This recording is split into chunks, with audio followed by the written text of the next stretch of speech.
Well, I had a chance to play a few really fun games this weekend with some newer players, and I got a chance to bust out my old Saheeli the Gifted deck, and let me tell you bros, it slaps.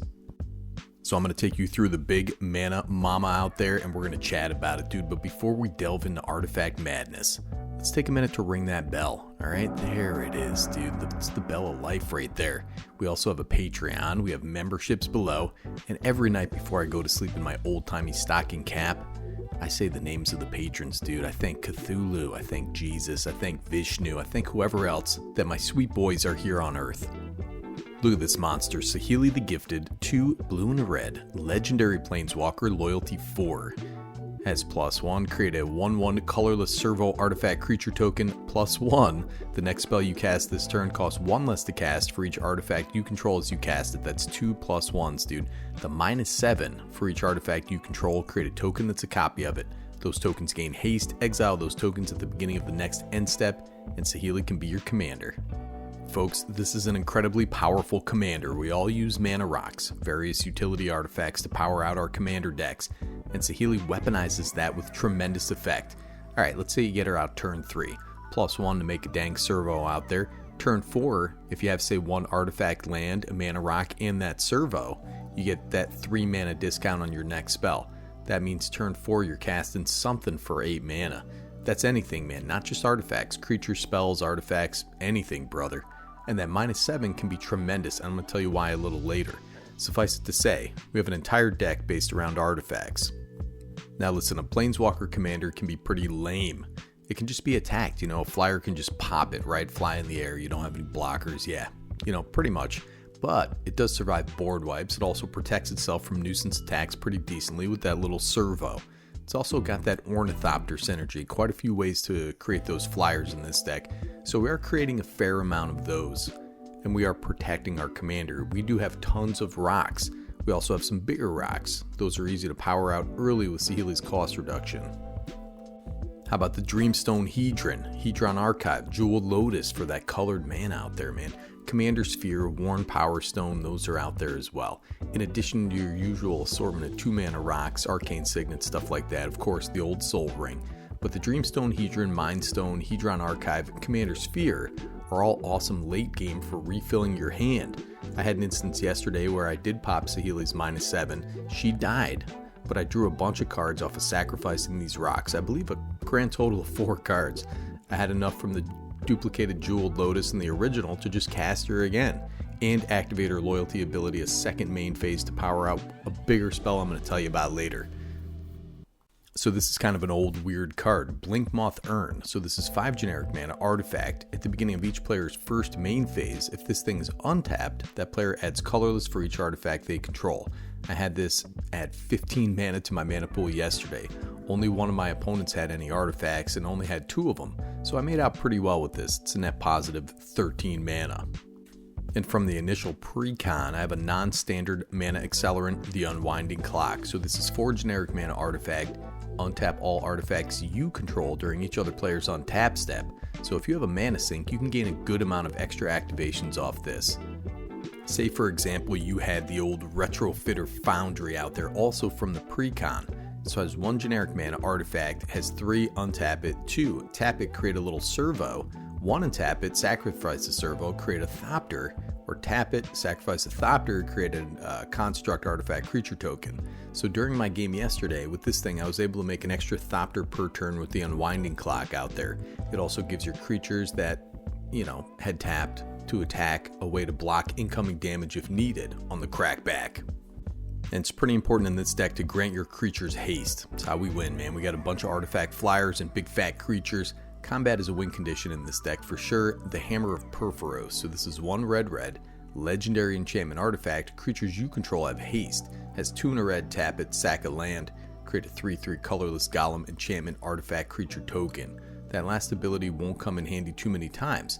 But the Rabbit Battery is another good one. But for some reason, I have Mark of Fury in my deck. I'm probably going to replace it for, take it out for Rabbit Battery, but, listen, I'm just a silly goose, man. I don't have time to update all 28 commander decks, but, listen, man, both are decent little haste enablers. Mark of Fury especially is really great in a enchantment-centered deck. Alright, so listen, we have a billion artifacts out there. What are we spending that mana reduction on? Well, if you're a salty old dog like me, you can pack in some Eldrazi, like the Void Winnower here. 9 generic mana, Eldrazi, it's an 11/9. Your opponents can't cast spells with even mana values. Your opponents can't block with creatures with even mana values. People hate this guy. It's $30. That's how you know it's good, man. Keep in mind, I've had this deck for a while, so don't begrudge me some expensive cards, buddy. And I also have It That Betrays in there. 12 generic mana, creature Eldrazi. It's an 11/11 with Annihilator 2. Whenever an opponent sacrifices a non-token permanent, put that card onto the battlefield under your control. All will be harvested. All, dude. Even the Uggos. Love this guy. Nasty card. But, you know, we kind of want to stick to artifact creatures. Ancient Stone Idol. 10 generic mana, artifact creature, Golem. It's a 12/12 a flash.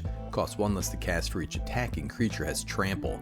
When this guy dies, create a big old 6/12 colorless construct artifact creature token with trample. That's his head, dude. Damn, that's a big boy. Reminds me of the Forest Guardians from the Deep Root Forest, brother. Get your farming done in the forest, alright? Make those guys run over your head off the cliff. You remember that from Dark Souls, dude? Maybe it's just me. Now, how about the Colossus of Akros? It's okay to have some goofy cards in your deck, man. I was rather impressed with this guy's skirt, so I threw him in there. 8 generic mana, artifact creature, Golem. It's a 10/10. Has Defender and Indestructible, and also has 10 Monstrosity 10. As long as this guy is monstrous, it has trample, and can attack as though it didn't have Defender. This guy can be very hard to deal with. It's got that Indestructible. Sure, you know, it's 18 mana basically out there, but that's the whole point of this deck. We're cheating those mana costs. That Monstrosity, you probably got to pay though, because Saheeli's ability does not affect that. Now you can also just lean into some bigger spells. This one sets you up nicely. Looks like the tiger from the old Strider video game for the Sega Genesis. Remember that game, dude? Saheeli's Directive, X, red for a sorcery, has Improvise. Each artifact you tap after you're done activating mana abilities pays for 1. Reveal the top X cards of your library. You may put any number of artifact cards with mana value X or less from among them onto the battlefield. Then put all cards revealed this way that weren't put onto the battlefield in your graveyard. So I have cast this for X equaling 15, 20. Saw lots of cards, put out lots of artifacts. That's one of the win conditions in this deck, just overwhelming value. There are lots of permanents that this pumps out. That X is affected by Saheeli's +1 as well. And so are kicker costs. That's why I packed in the Rite of Replication. This card just kind of goes in blue decks, man. 2 blue, sorcery, kicker 5. Create a token that's a copy of target creature. If the spell was kicked, create 5 of those tokens instead. This card got me a total of 7 Void Winnowers last night. And that's just a nightmare made flesh, dude. This card just goes ham in so many decks, man. Any deck where you will reliably get to 9 mana should probably consider this card. And you know, we got a couple planeswalkers in this deck to go along with Saheeli. Don't want her to get lonely. We got Doretti out there. Legendary Planeswalker, Loyalty 3. This guy's got a +2. Discard up to 2 cards. Draw that many cards. -2. Sack an artifact. If you do, return target artifact card from your graveyard to the battlefield. That's the Goblin Welder, dude. -10. You get an emblem with, whenever an artifact is put in your graveyard from the battlefield, return that card to the battlefield at the beginning of the next end step. This guy, man, rolling around in the scrap. He's got his Pope hat on, dude. He's just a monstrous value engine. Gets that stuff out of the graveyard. You gotta have some recursion in this deck. And that -2 is so good. Tezzeret, the Artifice Master. This guy's 3 blue, legendary planeswalker, loyalty 5. Has +1, create a 1/1 colorless Thopter artifact creature token with flying. Has 0, draw a card. If you control 3 or more artifacts, which you do, draw 2 cards instead. This guy's just out there to draw cards, man. You're not going to get to that -9. This guy's just drawing you cards. He's looking cool with his badass skeleton fingers out there. What an edgelord, man. But you know, I got to admit, dude, I like his drip, man. Alright, let's take a look at some highlights. This deck is like a time capsule of cards I thought were cool in 2018. The Memdark, 7 generic mana, legendary artifact creature wizard. It's a 4/5. Has 1 blue. Target permanent becomes an artifact in addition to its other types. This effect lasts indefinitely. Has 3 and a blue, gain control of target artifact. There you go right there, man. That is synergy, baby. I talked a little about mana sinks, and this is a good one. Just steal whatever the big threat is out there, man. This guy's a nasty fella. He's got that big wrinkly brain, too. Looks like a Spider-Man villain out there. People hate this card, and I'm okay with that, too. How about the Mirror Works? So this is 5 generic mana artifact. Whenever another non-token artifact you control enters, you may pay 2. If you do, create a token that's a copy of that artifact. this card sucks, unless you pay 2 mana for an extra Worm Coil Engine, in which case it's really good. And I really like this guy, the Canoptech Spider out of Warhammer 40k. 5 generic mana, artifact creature, spider, it's a 4/4 with flying, dude, not bad. Fabricator Claw Array, whenever another non-token artifact creature or vehicle you control enters, draw a card. And we have to draw cards, man, it's vital. And there are a few other draw engines in this deck, but I think this guy's a real monster. Not a bad stat line for 5 mana either. This counts cheating out non-token artifact creatures like with Saheeli's Directive and stuff like that. Now I did mention artifact lands, and there are about 4 you can run in this deck, but Silver Bluff Bridge being the most recent.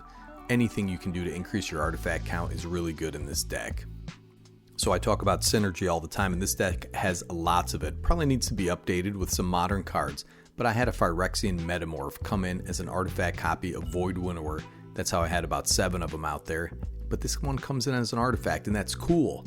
But casting a big old 1 with the machine after that just felt amazing. That 9 mana value is a copyable attribute. So I just drew 9 cards, man. There's so much synergy in this deck, lots of lethal threats. You know, it's not one of these combo decks. You could definitely go that way with Saheeli, but this is more of a combat-oriented victory type of deck. So listen, man, did I convince you to take a second look at Saheeli the Gifted? I know she doesn't have the panache or the super badass looks, you know, she's not a big muscly dude like Nikki G, but those abilities are nothing to sleep on, man. Sometimes you got to embrace your feminine side, man. And I know you're sleeping on this card, and you shouldn't, dude. Don't dismiss Momma just because she isn't as cool as the big burly brawlers out there. Embrace your feminine side. We're feminists here, Better Commander. We really are, dude. I believe in the power of women, bro. Nikki G, Better Commander, signing off.